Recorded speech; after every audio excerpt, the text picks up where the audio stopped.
Good morning, everyone. Toolman Tim here. Welcome back to the workshop where we build business, create community, find freedom, and share success.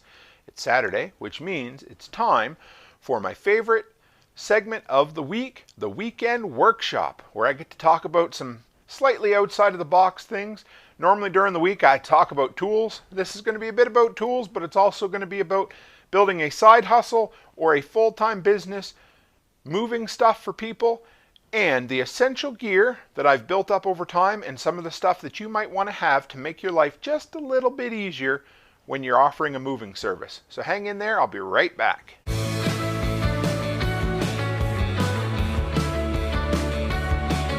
All right, real quick before we dive in, if you guys are new to this channel and you're just dropping by to the community, make sure you hit the subscribe button so you can get all the videos that I put out every week about tool reviews and building financial freedom and having your own handyman business, things like that. And if you want to know more about me and who I am, go to toolmantim.co, check out my social links there, my content creation schedule, and most importantly, go by the shop where I have over 100 recommendations for solutions to problems that you guys might have. There's all kinds of stuff out there. I get questions all the time, things like, hey, I spilt paint on my siding, how do I remove it? Or I need to hang this heavy picture and I don't want to drill any holes in the wall. What do I use? I've run into those solutions, so there's links there that'll point you to all the products on Amazon, and if you end up picking anything up, it'll support the content I create. So thank you guys for that. I really appreciate it. All right, so this week it's kind of a spin-off of the video we've done recently about all the heavy stuff that are the craziest, heaviest stuff that I've lifted and moved for my business in the past. And of course, you get follow-up, you get people asking you, oh, well, what do I need to start a moving business? And it doesn't need to be a full-time moving business. This could be, hey, I just want to put an ad on Facebook and I'd love to share with you. So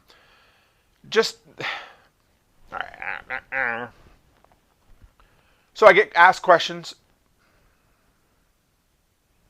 Okay, so the follow-up you get is, of course, how do I offer moving as a service? Whether it's part-time, very part-time, or full-time, or even just as a service inside of your handyman business. What do I need to get started? And I usually tell people a strong back and a truck is all you really need. And those are the first two things. Throw in a dash of patience and some care for people's equipment and property, and you're all set. But honestly, okay, so if you are just getting started running a moving business, or at least offering it as a weekend service for people, and you want to put a Facebook ad up or a Nextdoor ad and say, hey, I can move stuff for you. What do you need? Well, number one, you need a way to haul things. So I would say if you got a truck or a trailer, that's good. So you don't go out and buy one just because you want to start a service, But if you have those, you're all set. And then maybe steal a couple of your wife's blankets so that you can protect the equipment. And other than that, that basically does it. That's really all you need to start a moving company or a moving business. Now, as you get into it, each time you do a job, you're going to find, hey, I need another piece of equipment to do another thing. I need this thing to lift this, or I need this dolly to move this, or, So what would be the very next thing that I would recommend? And that would be a dolly cart. This guy right here, I love it. It's the Costco brand, not Costco like, not like the big box store, but Costco like what you see on like rail cars. It's COSCO. You can get these from Costco though, which is kind of funny, but it doesn't need to be this. But what I like about this is it's aluminum, so it's lightweight, but what you want is this round handle up here. Going up and down stairs, this is super, it saves you a lot of stress. You're able to grab a hold of it and pull up while the guy below you pushes. So if you only invest in one thing, and I bought this for 40 bucks, it had one flat tire I was about an hour's away. I drove to get it, Anyway, it's funny the things you do when you first start a business. But I bought that used online for about 40 bucks. Look for a decent one. But if the tires are flat, number one, you can put air in them. You can put a tube in them. Or, as my buddy Josh at Gander Flight loves to show, you can put spray foam in your tires as well. And then they're permanent. So lots of options there. But you can buy these used yard sales, estate sales, or just online ads. Look for them. But that if all you have is a truck and you want to get started, the next thing you want is a dolly cart. Because especially if you want to start doing this stuff on your own, it's definitely worth having. And then, because we all start out somewhere, you know, so we only have what we have. And then I started out with some dollar store ratchet straps, which I've told you guys a few times before. But the next item I would say somebody, when you're ready to invest, because you want to be able to fill your truck as full as you can and keep things in place so they don't go everywhere, and that would be a set of decent quality ratchet straps. You don't need to go out and buy the $100 a piece at the local farm store, but what you do need is something that's rated. They have a tag on it for the weight, and something that you know is going to hold up, not fray, not break in the UV light like the really nice Dollarama ones did to me. You just want something that's going to last and you know you can count on it. And I just moved the dentist office not too long ago, and they hired a special company just to move their dental chairs. And when they showed up, I'll be damned, they had a whole bunch of these Cat brand ratchet straps, which I picked up at Costco, but they're also available on Amazon. They had a ton of them hanging in there, so they rely on them too, and that is some expensive equipment. So yeah, you know, after your truck, after your patience, after a strong back, and just because you have a strong back, don't abuse that strong back. Those are the next few things. And then from there, there's a few different areas to go into. This is one that I bought on a whim and didn't use for a long time, and I've started to get into using these a lot more. Now, you can do it with a ratchet strap, so don't think you have to buy these, but this is called the 4-arm forklift, and they actually really work. So this is the short version. There's a longer one for carrying big beds and things like that, but you'll see there are 1, 2, well, okay, that's the third one. There you go. 3, where you can put your hand through. So you put your hand through here like this. You wrap it around like this. So now, when you're pulling up on it, all the weight comes down. So what you do is you run it the length of a long, heavy item that's big and awkward, and then the other guy stands on the other side with the same thing, and you lift up. So you lift with one hand, balance with the other, and you're able to get heavy, big, large items through relatively narrow doorways with equipment that you couldn't do with, say, a dolly cart or wheeled dollies or things like that. And it helps you quite often, like when we're lifting the really large filing cabinet, it helps you get out of a jam, because sometimes there's no other way to get big, heavy items just through a doorway than using your back. So, and it sucks, trust me, it sucks. But you can also use 2. These come in a pack of 2, so then you can also use them like this. So you have one on either side of the heavy item for you. Get them ratcheted in good. Get the other guy the other way, and then squat and lift, and then you can walk through a door. Trust me, it's not easy. It's really hard actually, but it makes it slightly less suck. So yeah, if you're looking at it, there's 2 different. There's off brands. I bought the brand name at my local Home Hardware. These are on Amazon as well, but they're the actual first invention, the guy that made them patented it under the name of 4-arm forklift, and they hold up really well. These are a couple of years old now. We've used them. We use them more and more and more the more I get, you know, comfortable with them, but they're really cool. And I showed up one day, and there was a guy that used to do long haul moving, and we had to move a bureau for him. I didn't have these with me. He's like, oh, don't worry. He says, do you have a ratchet strap? I said, sure do. So we took this guy apart. We just used the long piece that tails out, and that can back up as well. So you run it under the item, wrap it around your arm, lift up, and you're all set. So a neat little hack there too, I thought.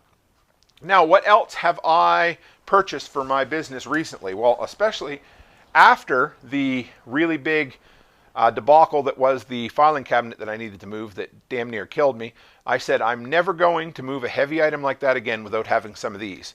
So I went and picked up some of these 6-inch 3-wheeled Shepherd dollies.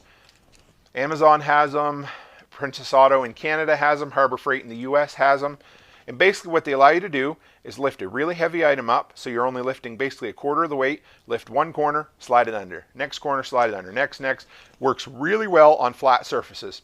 I'm probably going to get a bigger, heavier set of these as well, but these are rated for 200 pounds. So 4 of these are 800 pounds. That would have managed that filing cabinet twice over, and it would have saved my back, everything. Anyway, but I didn't have them. I wasn't prepared, so I am now. So go out and look for some of these. They all swivel, so there's no locking or having to push them in one direction or another. But the big thing is just having some way to lean the item back, get that under one corner, get it under the next, and then you never have to lift the item. Saves your back. Saves you from hollering, from screaming, from, frustration, all of that. So that's another item that to me has become somewhat essential. Now, what else do we have here? Let me show you. This, for any of you guys that grew up in the 70s and the 80s and loved gym class, remember these little things? I don't know where they got the ones that used to run around and try to cut your fingers off in gym class, but this guy right here is a rectangle dolly, and it is rated for 882 pounds. So this is really nice for awkward big items like a filing cabinet. Again, I hate to keep talking about a filing cabinet, but it is the case. They have really nice big wheels on it. They dolly really well. We had a cheap one that a customer had one time that he's like, I need you to put my gun safe on it. We're like, well, I don't think it's going to hold. He says, well, it will. And we did, and it broke it. So make sure you know your weight rating for it. Make sure you know how much an item weighs that you're putting on there, and don't exceed it. But again, a nice dolly cart like that, like we used to like to ride around on the hardwood floors in gym class, they're worth a lot too. And what I like about them is, unlike these guys, you can put that on and then ratchet strap something down.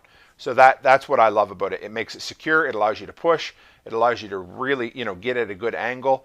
And the wheels on them are soft, so they really shouldn't dig in or rub into nice new floors. But one thing to always look for, make sure there's no gravel. So if you have to, and you're going across a nice new floor, give it a sweep first, because the last thing you want to do is be on the hook for, hey, your dolly cart just drove a pebble right through my nice new laminate or vinyl flooring, and now you got to pay for that. So, what do they say? An ounce of prevention is worth a pound of cure? Well, absolutely. So make sure your path is clear. Give it a quick sweep if you need, and then use items like these with the wheels on them. All right, and the last item that I waited way, way too long to purchase were these moving blankets. They're not that expensive, but they're still, I get at Harbor Freight, south of the border where most of you guys live, I know they practically give them away. I know they have those coupons for like $2 or so. I can't remember exactly, but the cheapest I could find them up here in Canada was $15 a piece at Princess Auto. So for $90 I bought 6 of them, and they absolutely were worth the investment. I needed them for a long time. I used to use my wife's blankets we brought back from Mexico. They're really nice. They weren't real expensive. We had a bunch of them. They were multicolored. We used to joke about them, but they worked. But I really needed some nice, thick, padded, reinforced moving blankets. We most recently moved a lady out of an assisted living home into a full-time retirement home. So she had to get rid of a lot of her stuff, so we put it in a storage locker for her.